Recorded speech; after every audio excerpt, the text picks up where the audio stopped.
안녕하세요 여러분. 이번 영상에서는 제가 하지 정맥류에 대해서 영상을 가지고 왔습니다. 구독, 좋아요, 알림 설정 필수! 대체적으로 하지 정맥류라 그러면요 varicose vein이라고 하던가 spider vein이라고 말을 하고요. 이렇게 파란색 정맥들이 종아리 뒤쪽이라든지 허벅지 뒤쪽 아니면 허벅지 안쪽에 많이 보이는 굿한 듯한 증상을 가지고 있고, 발목도 많이 부으시고 다리가 아프신 분들이 이렇게 하지 정맥류를 많이 가지고 있으신 경우가 많으세요. 특히 오래 서 있는 직업을 하신다던가 신체에 혈액순환이 제대로 잘 안 되시는 분들이 이런 증상을 많이 가지고 계시거든요. 일단 제가 간단하게 arterial vein 그리고 모세혈관에 대해서 얘기를 할 거예요. artery라고 하는 것은 빨간 색깔이에요. 빨간색을 동맥이라고 하고요. vein이라고 하는 것은 정맥이에요. 정맥은 파란색이에요. 하지 정맥류라고 하는 거니까 정맥이니까 파란색이 이제 문제가 있는 거겠죠. 간단하게 원인에 대해서 설명하기 전에 제가 artery, vein, 그리고 capillary vessel 그래서 동맥, 정맥, 그리고 모세혈관에 대해서 간단하게 설명을 할 건데요. 우리 동맥이라고 하는 것은 빨간색이에요. 빨간색 이제 피가 흐르는데 심장으로부터 조직으로 이렇게 혈액을 운반하는 친구들이 동맥이에요. 빨간색 피들이 운반을 하는데 반대로 파란색 정맥은요. 그 조직으로부터 심장으로 피를 혈액순환을 공급해주는 친구고요. 그러면 이렇게 동맥과 정맥이 이렇게 왔다 갔다 하시면서 모세혈관 안에서 이산화탄소 라든지 서큘레이션이 다 이루어져야 되는데 그 중에서 베인이라고 하는 그러니까 이 파란색이 역류를 하는 거죠. 그러니까 혈관이 흐르는 거가 망가진 거죠. 그래서 하지 정맥류의 원인에 대해서 얘기를 할게요. 우리 하지의 정맥 그러니까 베인들은요. 중력의 반대 방향으로 움직이게 돼요. 중력의 반대 방향이라고 하는 것은 우리가 중력은 이렇게 가고 있으니까 이렇게 가야 되는 정맥이 이렇게 올라가야 되는데요. 그 정맥에 판막이 있어요. 이렇게 모든 정맥들에는 얇은 판막이 있는데 그거 이제 valve라고 하죠. 가스 잠그는 그런 valve처럼 영어로는 valve라고 해요. 근데 이게 닫히고 열리고 닫히고가 잘 돼가지고 혈액순환이 잘 통해야 되는데 나이가 들게 다리를 오래 쓰게 되고 오래 서 있는 직업을 한다던가 혈액순환이 몸에 잘 안 흐르게 되면은요 그 동맥이라고 하는 게 점점 약해지게 되고 거기를 있는 얇은 판막들이 점점 자기의 힘을 잃어버리게 되면서 피가 거꾸로 그러니까 그 정맥이 거꾸로 가게 됩니다. 그래서 베리코스 베인이라고 하는 게 생기는 거예요. 판막이 이제 제대로 작용을 하지 않은 혈액의 역류가 방지시켜주는 친구가 망가져 버리게 되니까 역류된 혈액에 인해서 정맥이 꾸불꾸불해지고 자기네들끼리 막 꼬이게 되는 거예요. 일단 특히 여성분들한테 이런 베리코스 베인 그러니까 하지 정맥류가 더 많이 나타나고 있는데요. 그 이유는 우리가 임신을 하게 되면은 임신을 하고 나서 몸에 있는 혈액순환이 잘 안 통하게 된다던가 왜냐면 이제 아기가 이제 배 안에 있게 되는 그래서 이제 아기 때문에 하지에서 골반으로 내려가는 혈류를 감소시키게 됩니다. 그래서 임신의 말기의 경우에 하지 정맥류를 가지고 계시는 분들도 있으시고 아무래도 나이가 들게 되시면 판막이 점점 약해지게 되고 또 정막에 있는 탄력이 부족해지기 때문에 그럴 수도 있고요. 아니면은 오래 좀 서서 일을 하시는 분들 있잖아요. 같은 자세로 오래 서서 일하시는 분들 예를 들면은 교사 그래서 이제 강의를 하시는 분들이라든지 아니면 백화점에서 이제 오래 서서 계시는 직원분들 이렇게 오래 서 있는 직업을 가지신 분들이 하지 정맥류를 많이 가지고 계시고요. 비만도 있을 수도 있고 유전도 가능성이 있다고 합니다. 그래서 비만도 똑같이 우리 서큘레이션이 잘 안 되는 그런 몸의 바디 체형을 가지고 계시면은 베리코스 베인을 가질 수도 있어요. 일단 증상들에 대해서 이제 얘기를 해보실게요.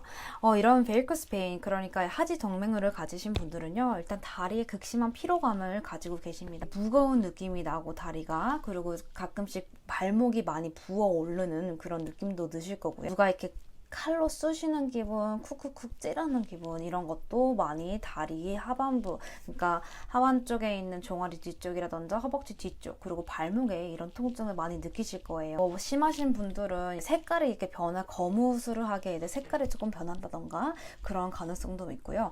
이런 베리코스 베인에 대한 스테이지는 정도 4개로 나눠져 있습니다. 그래서 1, 2, 3, 4 스테이지로 되어 있고요. 그나마 first stage는 그렇게 파란색 그 줄이 많이 보이지는 않고 두 번째 스테이지부터 조금 더 심각하게 되는 거라서 그거는 이제 가까운 의사나 아니면은 전문적인 전문가와 상담을 하는 게 정말 좋은 방법입니다. 자, 그러면은 이런 게 만약에 있으면 자가치료를 어떻게 해야 될까 궁금하잖아요. 일단은 운동을 하셔야 돼요. 만약에 비만이 있다던가 overweight, 그래서 몸무게가 많이 나가시는 분들은요, 운동을 하셔가지고 아니면은 식단을 제대로 하셔서 우리 몸에 있는 지방이라든지 지방을 많이 감소시키는 게 제일 중요하고요. 오래 서 있는 자세를 한다던가 오래 앉아 있는 같은 자세로 있는 거를 반복하는 거를 피하셔야 돼요. 그래서 꾸준히 움직여 주시고 혈액순환 풀어주시고 스트레칭 해주시는 거. 그리고 제가 제일 레코멘드 하는 건, 추천하는 거는요, 압박 스타킹을 신으시는 거예요. 그래서 컴프레션 스타킹이라 그래가지고요, 압박 스타킹은 처음에는 이제 아침에 입으시는 게 제일 좋아요. 아침에 막 많이 붓기 전에 스타킹을 먼저 신으시고, 그 다음에 처음에 1시간, 2시간 점점 압박 스타킹을 신는 시간을 늘려가시는 게 훨씬 좋으세요. 제 몇몇 환자분들 중에서 압박 스타킹을 신었는데 그 알러지 반응이 있으시는 분들이 있다고 하셨어요. 그래서 다들 그런 알러지 반응이 자기한테 있는지, 반응이 있는지 없는지도 꼭 아시고서는 한번 테스트를 해보고서는 그걸로 계속 쓰는 거를 추천을 해드리고, 꽉 조이는 압박감에 따라서도 스타킹이 나한테 잘 맞는 게 있고 안 맞는 게 있으시니까 꼭 그거 잘 알아보시면서 한 번에 치료를 하실 때 좀 제대로 된 거를 사용하시길 바랄게요. 그래서 처음에는 조금씩 시간을 두고서는 점점 스타킹을 신고 계시는 시간을 늘려가시면 됩니다.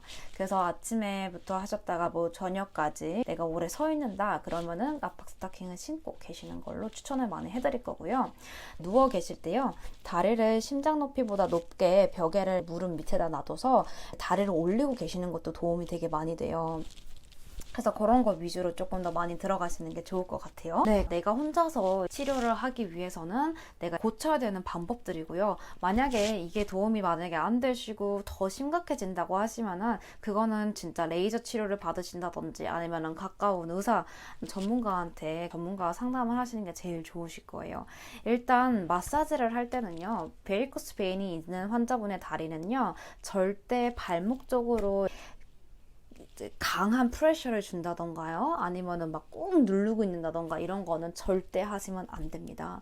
그래서 예를 들면은 마사지를 하실 때도요, 자기 혼자서 개인이 그냥 셀프 마사지 하셔도 괜찮으신데요, 약하게끔 혈액순환만 잘 도와주실 수 있게 심장 방향으로 마사지를 해주셔야 됩니다. 그리고 시작하시는 거는 전체적으로 위에 있는 다리, 그러니까 허벅지 뒤쪽이라든지 허벅지 앞쪽 있는 근육들을 먼저 풀어드리고 그 다음에 종아리 쪽으로 들어가서 심장 방향으로 마사지를 들어가셔야 됩니다.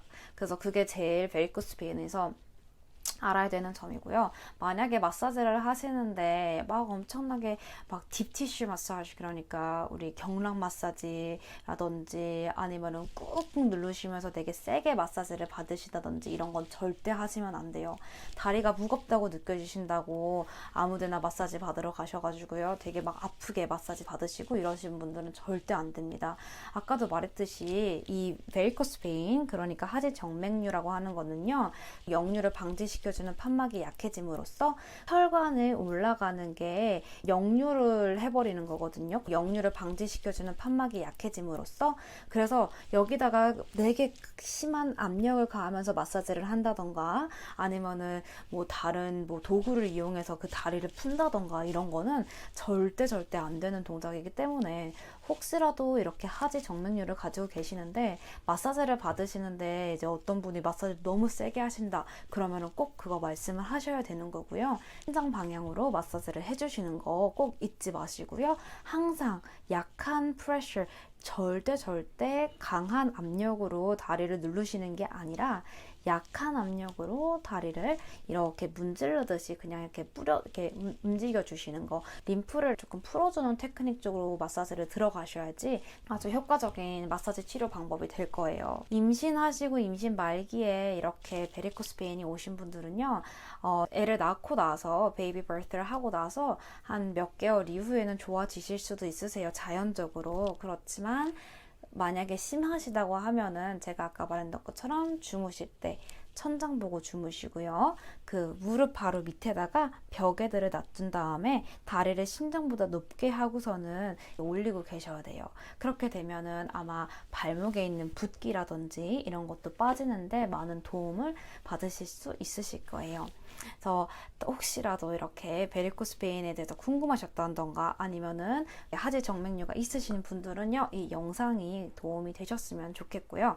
아니면은 이제 저같이 마사지를 하는 사람들이라던가 RMT로 일하시는 분들, 아니면은 그냥 마사지에 관심이 있으신 분들은요, 혹시라도 이렇게 혈관이 역류가 돼가지고 파란색 베인들이 이렇게 보이는 그런 거를 보셨다고 하면은요, 절대 세게 들어가지 마시고 약한 압력에 심장 방향으로 마사지 해주시는 걸로 해줬으면 좋겠습니다.